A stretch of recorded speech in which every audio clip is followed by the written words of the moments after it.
Hello, this is TurboDog702 for the Castlevania Symphony of the Night 80% tutorial. In this section of the tutorial, we will be covering the long library, picking up the fairy card, doing the shop glitch to get infinite money, killing off Lesser Demon, and picking up the Bat Relic. So let's hop right in. So for this part of the run, we're going to be using multiple wolf jumps, which I cover inside an intermediate mechanics video at another place inside of this tutorial section. For this, we're going to go ahead and shield dash to the right. If you look in the background, you'll see some lighter colored books. These are actual enemies inside of the game. Normally, you wouldn't have your Alucard sword equipped, but that's not important for this. I'm just using this to clear out these guys. Basically, these guys activate once you get close to them, and they will come to try to attack you. Something to note about these guys is they actually can't hit you until they get completely into the foreground. Of these books, this one is the most relevant. This one is what we're going to use to boost off of in order to get the height we need to reach the fairy card. The fairy card is in a section that's up there, to the upper left. You can see the platform. To get this, we're going to execute a wolf jump between here and here, give or take, that puts us on top of the book as it spawns into the foreground. We're going to untransform, use a dive kick to gain some height. While we're dive kicking and bouncing off of the book, we're going to go towards the left and use Wolf Rising in order to set ourselves up for a damage boost from the book, or to use the mist for some slight mobility to get on top of there. So let's give this a shot.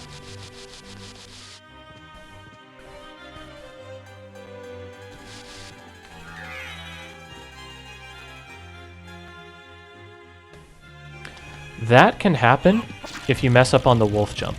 If you find out that you mess up on the wolf jump, then you need to reset the room, which means you go to the bottom and go out.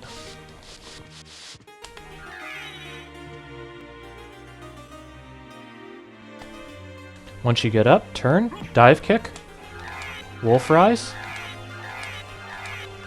get damage boosted up. If you find that you're close to it, you can actually use your mist, if you're, say, like there or something. You can actually use your mist to gain a little bit of horizontal momentum, or a little bit of horizontal movement. So it's not a lot, but sometimes that can be the difference between making it and missing it on this jump. Other things that can happen, sometimes you'll do the dive kick and you'll just get hit by the book. It just happens sometimes. It's sub-pixel luck. If you do get hit by the book there, you gotta go to the bottom and reset the room. This hits even very experienced speedrunners, so don't be concerned about it. It happens at times. You might lose some runs to it as you get better and better at the game, but it's just an inevitable thing. Ways that you can make it easier on yourself is, I mentioned that after I jumped, I turned and then dive kicked. I found that that makes it a little bit easier to execute the dive kick without getting hit. But once you get up here, you want to shield dash, jump, jump, shield dash, pick up the fairy card.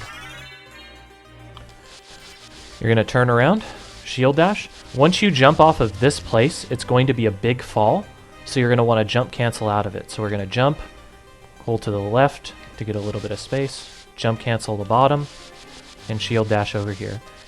Now you're going to stop right before the Master Librarian's Chamber. And this is so we can execute the money glitch, or the shop glitch, or infinite garnets, whatever you want to call it.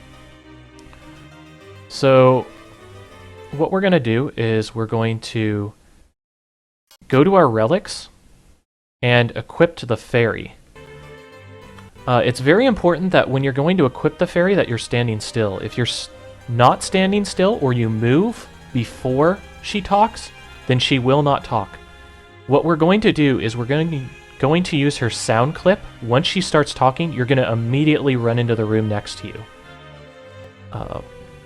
Once you run into the room next to you, a cutscene is going to trigger with the Master Librarian. Just skip it. Okay. So we're going to equip our fairy card. She's going to start talking. And we zone. We skip the cutscene by pressing start, or whatever you use to skip this cutscene. Sometimes you go into your menu. Actually, most of the time you will. Sometimes you don't. Don't worry about it. Just keep going. Now, what this allows us to do, that glitch, is it allows us to actually pause while we're in the shop menu. I'm interested. Okay. Now, what we're going to do is, once we get into the shop, you're going to go to Sell Gem. Go into this menu. In this. Once you're in this menu, you're going to enter your menu. You're going to equip the garnet that you have. Okay? Then you're going to exit this menu. You'll notice that the garnet is saying that it's still available here to sell. This is what we're doing to trick the game. Once we sell the garnet that we don't have, the game basically does what's called an underflow. And it goes, oh no, he has -1 garnets right now. What should I do? And it dumps you with 255 of them. So to gain access to those, you just exit out of this menu and then re-enter it. You'll notice that I now have E5 number garnets, which is, 255. We're just basically going to hold to the side until we get about E6 to E8 garnets sold, and that'll give us enough money for what we're going to need to buy. So, E6, E7, E8, whatever. Somewhere around there. Once we do that, we have plenty of money to buy what we need to out of the shop. Okay? And what we need out of the shop kind of depends on how good you are at the route. What you absolutely need. You need a mana prism. You need 2 buffalo stars.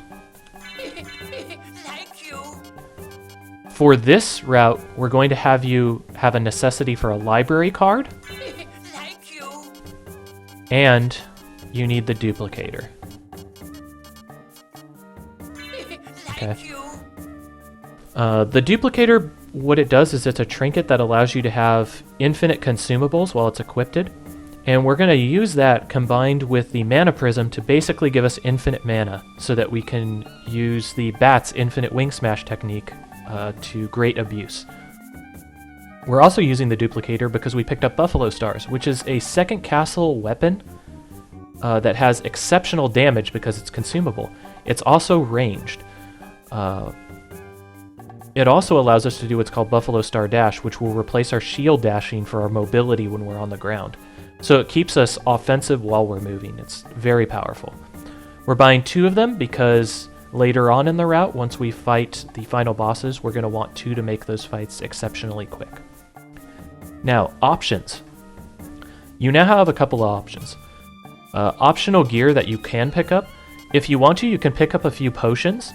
What this will do is this allows the fairy, if you're low on health, to use potions to try and heal you up. If you find that you're dying a lot, you can pick up an elixir. And elixir recovers all of your health when it's used. So if you find that you're getting hit a lot when you're early on in your runs for this game, you should probably pick up an elixir along with the mana prism. Okay, what else can we pick up?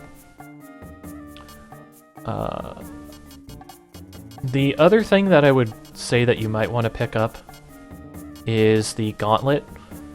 The gauntlet can give you a little bit of extra attack power.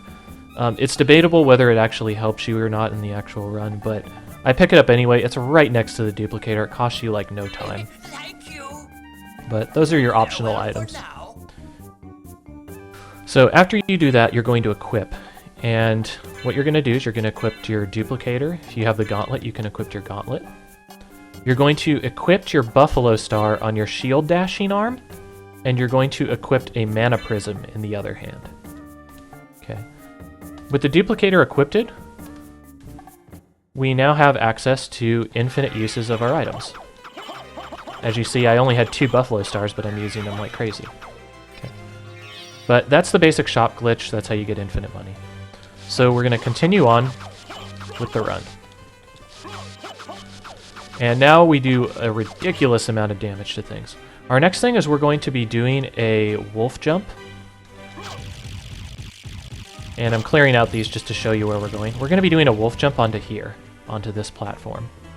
And the way we're going to do that is we're going to use a wolf jump, and as we get close to the apex of the jump near the ledge, we're going to use the mist for that last little bit of movement.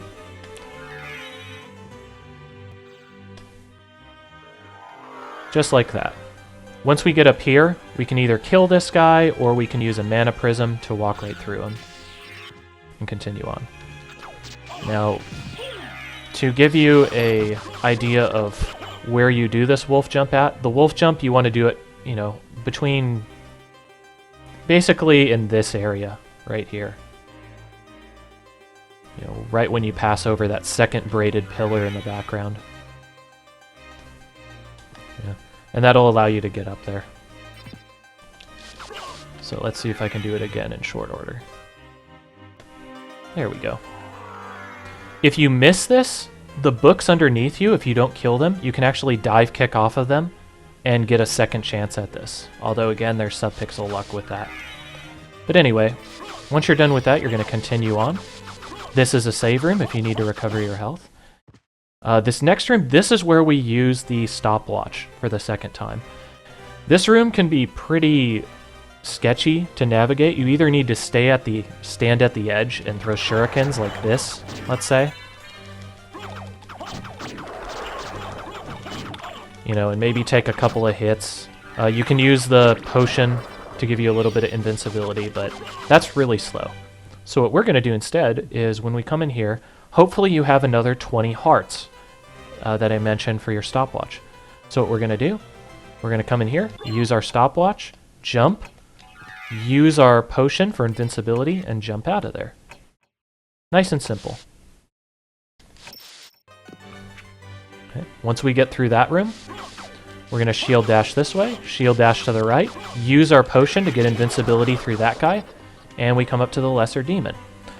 This is a boss that's coming up, but don't let it fool you. From now on, the bosses are going to be incredibly trivial for the most part, so I'm not going to do separate sections for them. So this is how you fight lesser demon. Yep, that easy. Then you go over to the side, jump up here, go out, continue on.